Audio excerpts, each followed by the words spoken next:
উপজেলা চেয়ারম্যানের একটা গাড়ি থাকে, আমরা ভাড়ায় গাড়ি চালাইতে হয়।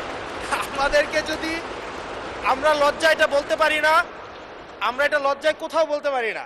এখন আমাদেরকে যদি একটা বসার ব্যবস্থা করে দিছে, এখন মানুষের কাছে যাওয়ার জন্য যদি একটা গাড়ির ব্যবস্থা করে দেয়, তাইলে আমাদের আমাদের জন্য একটু সুবিধা হয়, মানুষের কাছে একটু যাইতে পারি।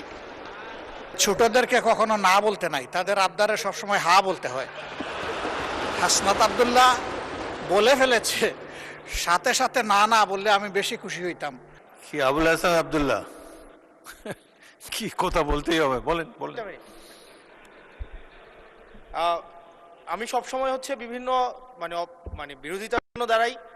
আজকে থ্যাংক ইউ জানাচ্ছি যে আজকে এই ধরনের একটা সিদ্ধান্ত নিয়েছেন। আমার এই অপোজিশন থেকে আপনাদের সবাইকে থ্যাংক ইউ জানাচ্ছি যে একটা বসার অন্তত জায়গা হয়েছে। আমরা লজ্জায় একটা কথা বলি না। এখন এই পার্লামেন্টের সেকেন্ড মোস্ট জুনিয়র হিসেবে একটা কথা বলছি মানে আপনাদেরকে, সেটা হচ্ছে যে আমাদের একটা ইউনো মহোদয়ের একটা গাড়ি থাকে, উপজেলা চেয়ারম্যানের একটা গাড়ি থাকে, আমরা ভাড়ায় গাড়ি চালাইতে হয়। আমাদেরকে যদি আমরা লজ্জায় এটা বলতে পারি না, আমরা এটা লজ্জায় কোথাও বলতে পারি না। এখন আমাদেরকে যদি একটা বসার ব্যবস্থা করে দিছে, এখন মানুষের কাছে যাওয়ার জন্য যদি একটা গাড়ির ব্যবস্থা করে দেয়, তাইলে আমাদের জন্য একটু সুবিধা হয়, মানুষের কাছে একটু যাইতে পারি।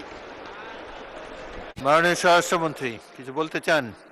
স্পিকার, মাননীয় স্পিকার, আপনাকে ধন্যবাদ। আজকে এমপিদের প্রাপ্তির পরে অপ্রাপ্তির খবরটা বলতে চাচ্ছিলাম না।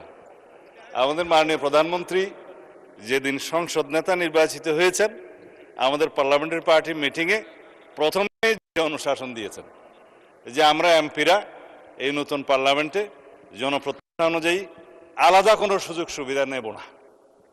সেই হিসাবে তিনি অনুশাসন দিয়েছেন। একটা আইন আছে, এটা সংসদ বিষয়ক মন্ত্রণালয়ের অধীনে সংসদ সচিবালয় থেকেই লিড করবে। এই আইনে আমরা একটা সংশোধনী আনবো যে এই মহান জাতীয় সংসদের কোনো সদস্য আমরা ট্যাক্স ফ্রি গাড়ি নেব না।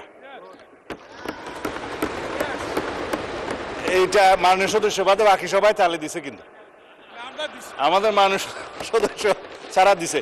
তবে সংসদ সদস্যগণ নয়, শুধু বাংলাদেশের এই সরকারের সমস্ত মন্ত্রী, সরকারি কর্মকর্তা যারা গাড়ি পায়, তেল পায়, সেটা আমরা ক্যাবিনেটে একটা ডিসিশন নিয়ে ইতিপূর্বে আপনারা নিশ্চয়ই নিউজ পেপারে দেখেছেন, এই ক্রাইসিসের সময় শতকরা 30% তেলের বরাদ্দ আমরা কমিয়ে দিয়েছি এবং কৃচ্ছ্রতা সাধনের উদ্দেশ্যে সরকারি কর্মকর্তাদের আপাতত লোন সুবিধা যেগুলো আছে সেটাও কাটিল করা হয়েছে ফর দি টাইম বিং।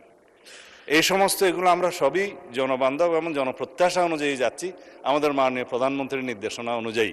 মাননীয় সংসদ সদস্য নিশ্চয়ই অফিস পেয়ে খুশি হয়েছেন, আবার গাড়ি না পেলে নাখুশ হবেন। তো সেই জন্য কিভাবে কি করা যায় সংসদ সদস্যদের যানবাহনের ব্যবস্থা, সেটা আলাদাভাবে আলাপ আলোচনা করে সরকারি দল বিরোধী দল একটা বিহিত ব্যবস্থা করার জন্য আমি মাননীয় প্রধানমন্ত্রীকে অনুরোধ জানাচ্ছি। ধন্যবাদ মাননীয় স্পিকার। আমি আজকে ধন্যবাদ দিতে দাঁড়ালাম, কারণ বিরোধী দলেরই একজন সদস্য তিনি এই দাবিটা সামনে এনেছিলেন। ট্রেজারি বেঞ্চ থেকে এটাকে কগনিজেন্সে নিয়ে বাস্তবায়নের উদ্যোগ নেওয়ার জন্য আমি ধন্যবাদ জানাই। তবে একটা কথা আছে যে ছোটদেরকে কখনো না বলতে নাই, তাদের আবদারে সবসময় হা বলতে হয়। হাসনাত আব্দুল্লাহ বলে ফেলেছে, সাথে সাথে না না বললে আমি বেশি খুশি হইতাম। আমি চিন্তা করেছিলাম যে এত বড় খবরের পরে বিরোধী দল থেকে কিছু মিষ্টি খাওয়াই দিব, কিন্তু এখানে এসে বাধাগ্রস্ত হয়ে গেছি, পারলাম না, একটা ধাক্কা খাইলাম। মাননীয় স্পিকার, আপনাকে ধন্যবাদ। মাননীয় বিরোধী দলের নেতা স্বরাষ্ট্রমন্ত্রী তার শেষ লাইনে বলেছেন যে এটা তারা বিবেচনা করে দেখবেন।